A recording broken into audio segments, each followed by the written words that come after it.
آج میں اپنی ان آنکھوں سے ان واقعات کو حقیقت میں دیکھتا ہوں۔ اسلام کی ٹیچنگز پر، اسلام کی پریچنگز پر اپنی ذہنیت کو فوقیت دے رہے ہیں۔ وہ اپنے مطابق اسلام کو دیکھنا چاہتے ہیں۔ اعوذ باللہ من الشیطان الرجیم، بسم اللہ الرحمن الرحیم۔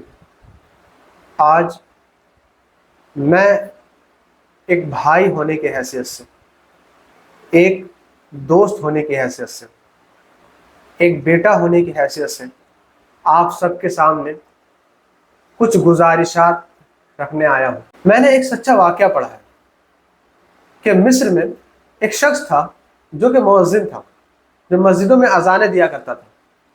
ایک روز وہ اذان دینے کے لیے مسجد کے اونچی دیوار پر یا گنبد پر چڑھا، کیونکہ اس وقت لوگ جو ہے اذان کی آواز دور تک پہنچے، اس لیے لوگ میناروں پر یا گنبد پر چڑھ کے اذان دیا کرتے تھے۔ تو وہ گنبد پر یا مینار پر چڑھا اذان دینے کے لیے۔ اس کی نظر ایک عیسائی لڑکی پر پڑی اور وہ اس کے عشق میں پاگل ہو گیا۔ وہ وہیں اترتا ہے اور اس لڑکی کے پاس جاتا اور کہتا ہے کہ میں تم سے نکاح کرنا چاہتا ہوں، میں تم سے شادی کرنا چاہتا ہوں۔ وہ لڑکی شادی پہلے نہیں کرنا چاہتی، لیکن وہ بعد میں راضی ہوتی ہے، اور راضی ہونے کے بعد وہ ایک شرط رکھتی ہے کہ وہ شرط یہ ہے کہ میں تم سے نکاح اس وقت کروں گی جب تم عیسائی مذہب قبول کر لو گے، یعنی تم دین اسلام سے پھر جاؤ گے۔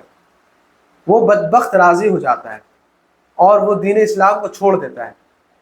جب وہ دین اسلام کو چھوڑ دیتا ہے تو پھر شادی کے اگلے دن وہ اپنے شادی کے ڈیکوریشنز کے لیے وہ چھت پہ چڑھتا ہے، اور چھت پہ چڑھتا ہی ہے وہ وہاں سے گرتا ہے اور اس کی موت ہو جاتی ہے۔ اس طرح اس خبیث کو نہ دنیا ہی ملی اور نہ ہی آخرت ملی۔ اسی سے ملتا جلتا ایک بہت ہی مشہور واقعہ امام ابن کثیر رحمہ اللہ البدایہ والنہایہ میں نقل کرتے ہیں۔ وہ یہ کہتے ہیں کہ ایک زمانے میں ایک شخص تھا جو مجاہد تھا، جو اسلام کے لیے جنگیں لڑا کرتا تھا۔ وہ حافظ قرآن تھا اور وہ مؤذن بھی تھا۔ وہ جیسے ہی چڑھتا ہے مؤذن اذان دینے کے لیے تاکہ لوگوں کو اللہ کے گھر کی طرف بلائے، اس کی نظر پاس میں ایک چھت پر پڑتی ہے اور وہاں ایک لڑکی ہوتی ہے۔ وہ اس لڑکی کے پاس جاتا ہے اور اس سے نکاح کی پیشکش کرتا ہے۔ وہ لڑکی بھی یہی شرط رکھتی ہے کہ میں تم سے نکاح اس وقت کروں گی جب تم اسلام کو چھوڑ دو گے، جب تم عیسائی بن جاؤ گے۔ وہ بدبخت راضی ہو جاتا ہے اور عیسائی مذہب کو قبول کر لیتا ہے۔ کچھ دنوں بعد اس کے دوست اور اس کے ساتھیوں سے اس کی ملاقات ہوتی ہے۔ اس کے دوست اس سے کہتے ہیں کہ تم مجاہد ہونے کے ساتھ ساتھ تم تو حافظ قرآن بھی تھے، تو جب تم نے دین اسلام چھوڑ دیا تو یہ بتاؤ کیا تم کو قرآن مجید یاد ہے کہ نہیں؟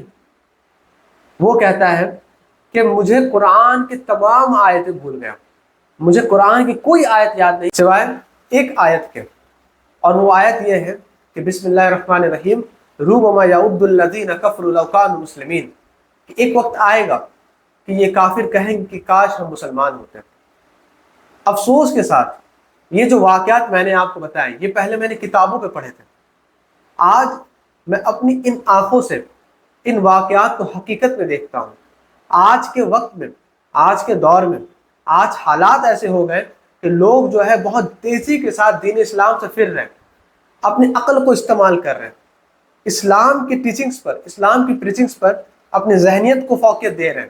وہ اپنے مطابق اسلام کو دیکھنا چاہتے ہیں، اور اس طرح کیا ہو رہا ہے کہ وہ یا تو الحاد کا شکار ہو جا رہے ہیں، یا تو ایتھیسٹ ہو جا رہے ہیں، یا وہ مرتد ہو جا رہے ہیں اور جا کر غیروں کے سامنے اپنے سر کو رگڑ رہے ہیں۔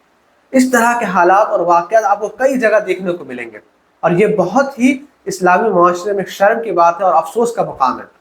اور اب یہ وقت ہے کہ ہم لوگ بیدار ہوں اور کچھ لایا عمل تیار کریں، کچھ پلاننگز کریں، تاکہ ہمارے اندر، ہمارے بھائیوں کے اندر، ہمارے دوستوں کے اندر، ہمارے بچوں کے اندر ہمارے نسل ارتداد کا شکار نہ ہو۔ اسی وجہ سے میں آج آپ سب کے سامنے کچھ گزارشات رکھنا چاہتا ہوں۔ سب سے پہلی گزارش میری آپ سے یہ ہے کہ آپ لوگ جو ہے دین کا علم حاصل کریں، عقیدے کا علم حاصل کریں، اللہ کے بارے میں جانیں۔ میں آپ کو یہ نہیں کہہ رہا، ہرگز ہرگز یہ نہیں کہہ رہا کہ آپ جو ہے اپنے بچوں کو انگلش میڈیم اسکولوں میں نہ پڑھائیں، بالکل پڑھائیں، ضرور پڑھائیں۔ آپ پر یہ حق ہے کہ ان کو اعلیٰ سے اعلیٰ تعلیم دیں، لیکن اس کے ساتھ ساتھ آپ ان کو دین پڑھائیں، ان کو عقیدہ پڑھائیں۔ جہاں آپ انگلش اسکولوں میں، کانوینٹ اسکولوں میں آپ لاکھوں لاکھ روپیہ خرچ کر رہے ہیں، دیکھا جاتا ہے کہ مسلم ماں باپ اسلامی گھر کے ماں باپ اپنے بچوں کے لیے 100-200 روپے خرچ کرنے میں کہ بچہ جو ہے عربک پڑھ لے، بچہ قرآن پڑھ لے، بچہ عقیدہ سیکھ لے، ان میں ان کے ہاتھ بھاری ہو رہے ہوتے ہیں۔ آپ ایسا نہ کریں، آپ ان کو عقیدہ پڑھائیں۔ اگر آپ لوگ اور خود بھی عقیدہ پڑھیں، اگر آپ عقیدہ نہیں جانیں گے، آپ دین اسلام کو نہیں جانیں گے، آپ کو یہ پتہ نہیں ہوگا کہ آپ جس کو سجدہ کرتے ہیں، آپ جس کے سامنے رکوع کرتے ہیں، آپ جس کے سامنے ادب سے کھڑے ہوتے ہیں، وہ کتنی بابرکت ذات ہے، اس کے کیا کیا آپ کے اوپر احسانات ہیں، اس نے کیا کیا آپ کے اوپر احسان کیے ہیں، تو یہ کیسے ممکن ہے کہ آپ کو اللہ کی معرفت حاصل ہو جائے؟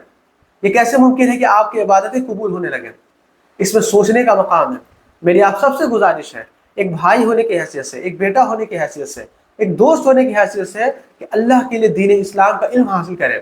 بڑے بڑے علماء موجود ہیں، بڑی بڑی کتابیں لکھی گئی ہیں۔ آپ کچھ نہ تو صرف قرآن کو اگر آپ ترجمے کے ساتھ پڑھ لیں نا، تو آپ کو عقیدہ توحید مل جائے گا۔ توحید بہت بڑی چیز ہے۔ دوسری گزارش میں آپ سب سے یہی کروں گا کہ اپنے دوستوں کو دھیان دے کر چنیں۔ آپ کا تعلق کن گروپ کے ساتھ ہے، کن لوگوں کے ساتھ ہے، آپ کے دوست کون ہیں، یہ بہت فیکٹ ڈالتا ہے۔ نبی صلی اللہ علیہ وسلم کی ایک بہت ہی پیاری حدیث ہے کہ آپ صلی اللہ علیہ وسلم نے فرمایا کہ ایک مسلمان اپنے دوست کے دین پہ ہوتا ہے۔ مطلب یہ ہے کہ اس کا دوست جیسا ہوتا ہے نا، وہ بھی ویسا ہی ہو جاتا ہے۔ تو اسی لیے اللہ کے لیے اپنے دوست جو ہیں وہ مسلمان کو بنائیں۔ اور آپ جو ہے، میں یہ نہیں کہتا کہ غیر مسلموں کے ساتھ رب رحم دلی کا معاملہ نہ کریں، بالکل کریں۔ آپ کے اوپر فرض ہے کہ ان کا بھی آپ خیال رکھیں۔ اگر کوئی پریشان ہے تو ان کی پریشانیوں کو آپ دور کریں، لیکن آپ کے دوست مومن ہونے چاہیے۔ آپ کے جگری یارانہ آپ کا جو ہو مومنوں کے ساتھ ہونا چاہیے۔ آپ کی گیدرنگ ایسی ہونی چاہیے جہاں جب آپ جائیں آپ کو اللہ یاد آ جائے۔ آپ جب اس گیدرنگ میں، آپ جب اس دوستوں کے محفل میں جائیں، آپ کا دین اور بہتر ہو جائے، آپ کو وہ محفل جو ہے آپ کو جنت کے اور قریب لے جائے۔ میری پیرنٹ سے بہت دلی گزارش ہے کہ اپنے بچوں کے فرینڈ سرکل پہ بھی دھیان دیں۔ ایک وقت ہوا کرتا تھا کہ والدین دھیان دیتے تھے کہ میرا بچے کی دوستی کس کے ساتھ ہے، اور وہ اس کے دوست بہت سوچ سمجھ کے فرمایا کرتے تھے۔ اگر ان کو ذرا سے بھی احساس ہوتا کہ گروپ میں ایک ایسا لڑکا آ گیا ہے جس سے پورا گروپ خراب ہو سکتا ہے، تو ہم تنبیہ کرتے تھے بچوں کو کہ تم اس کے ساتھ نہ رہو۔ لیکن اب یہ معاملات دیکھے نہیں جاتے۔ اور ایک اور چیز ابھی نظر آتی ہے کہ پیرنٹس جو ہے، پیرنٹس نے اپنے گھروں میں ایک کلچر کو بہت نارملائز کر لیا ہے، وہ یہ کہ لڑکا لڑکی بھی دوست ہو سکتے ہیں۔ نہیں میرے بھائی، نبی صلی اللہ علیہ وسلم سے زیادہ سچی بات کسی کی نہیں ہے۔ آپ صلی اللہ علیہ وسلم فرماتے ہیں کہ ایک لڑکا اور ایک لڑکی کے درمیان صرف شیطان ہوتا ہے، یعنی اگر یہ دوستی اگر یہ ہو جائے تو یہ دونوں گمراہ ہو جاتے ہیں، شیطان اپنا کھیل کھیل جاتا ہے۔ تو اللہ کے لیے اللہ سے ڈرے اور اپنی صحبت کو اچھا صحبت رکھیں، نیک صحبتوں میں رہیں، اور اپنے بچوں کی صحبت کو بھی نیک بنانے کی کوشش کریں۔ تیسری گزارش یہ ہے کہ اللہ کے لیے اپنے گھر میں، یہ گزارش بڑوں کے سے ہے کہ اپنے گھر کے معاملات کو آپ بہتر کرنے کی کوشش کریں۔ آپ کے بیوی کے ساتھ جو معاملات ہیں، آپ کے اپنے پیرنٹس کے ساتھ جو معاملات ہیں، ان کو آپ اچھا کریں، لوگوں سے رحم دلی سے ملیں، کیونکہ آپ یہ سمجھتے ہیں کہ آپ کا جو رویہ ہے وہ آپ کے بچوں پر اثر نہیں ڈالا، ایسا نہیں۔ آپ کا بچہ جو آپ کو دیکھتا ہے کہ آپ کا آپ کے بیوی کے ساتھ، بیوی کا اپنے شوہر کے ساتھ، آپ کا اپنے ماں باپ کے ساتھ کیا رویہ ہے، بچے پر اس کا اثر آتا ہے۔ بچہ اس کو دیکھتا ہے اور دیکھتے ہی دیکھتے وہ ذہنی بے سکونی کا شکار ہو جاتا ہے، وہ مینٹل اسٹریس میں مبتلا ہو جاتا ہے، وہ ڈپریشن میں چلا جاتا ہے۔ وہ یہ سمجھتا ہے کہ میرا باپ اسلام کو فالو کر رہا ہے اور اسلام میں یہی سب سکھایا جاتا ہوگا، پھر وہ پیس کی تلاش میں دوسرے مذاہب کی طرف دیکھنے لگتا ہے۔ تو اس کے ذمہ دار آپ بھی ہیں کہ اپنے گھر میں اسلامی سنتوں کو نافذ کریں، رسول اللہ صلی اللہ علیہ وسلم کی سنتوں کو نافذ کریں، سب کے ساتھ اخلاق سے رہیں، رشتوں کو جوڑیں۔ یہ میری آپ سب سے گزارش ہے۔ میری آپ سب سے آخری گزارش یہ ہے کہ اللہ کے لیے اپنا تعلق اللہ سے جو بہتر سے بہتر بنانے کی کوشش کریں، دعاؤں میں زیادہ زیادہ وقت دیں۔ یہ کبھی نہ سوچیں کہ آپ مسلمان پیدا ہوئے ہیں تو آپ کو ہدایت آپ کو موت تک آئے گی، ایسا نہ سوچیں۔ بہت سارے لوگ ایسے ہیں جو مسلمان گھرانے پیدا ہوئے لیکن آج وہ گمراہی کے دلدل میں گرتے جا رہے ہیں، ان کے لیے بھی دعا کریں، لیکن خاص کر خود کے لیے دعا کریں کہ اے اللہ مجھے خاتمہ ایمان و اسلام کی حالت میں دے، میں جب دنیا سے جاؤں تو اللہ تیرا پیروکار بنتے ہوئے جاؤں، تیرا فرمانبردار بندہ رہوں۔ اللہ جب میں مروں تو اللہ میں مسلمان رہوں۔ یہ اللہ سے دعا کریں، اور اللہ سے یہ دعا کریں کہ اے اللہ ہم جو بھی مسئلے ہیں، جو بھی فتنے آج عروج پہ آ رہے ہیں، ان فتنوں میں اللہ تو ہی ہمارا حامی و ناصر، اللہ ہماری مدد فرما، اللہ ہمیں یونائٹ کر دے، اللہ ہمیں دین اسلام کا صحیح سمجھ عطا کر۔ اس لیے اللہ سے خوب خوب دعائیں کریں، اور اپنے ہدایت پہ ہونے پر کبھی گھمنڈ نہ کریں، اللہ کے لیے ایسا نہ کریں۔